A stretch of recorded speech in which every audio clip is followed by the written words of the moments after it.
candidato a una futura empleada dentro del proceso de selección. Estem obsessionats pel nostre cos? Fins a quin punt ens podem posar en perill per a canviar-lo? Avui fem zoom en el culte al cos.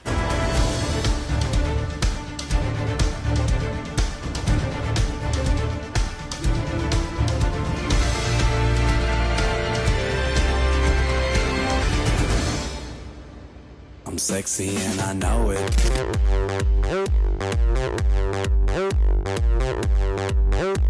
I'm sexy and I know it.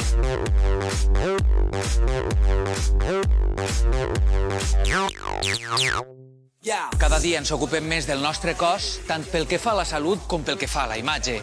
Dur una vida saludable és beneficiós, d'això no hi ha dubte. Però, i la imatge?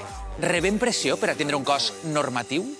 Sí, desgraciadament ens trobem en una societat que està acostumada a aquest tipus d'estereotips i cànons de bellesa, de perfecció, d'idealització del cos, un estat en el que no cap la normalitat del cos.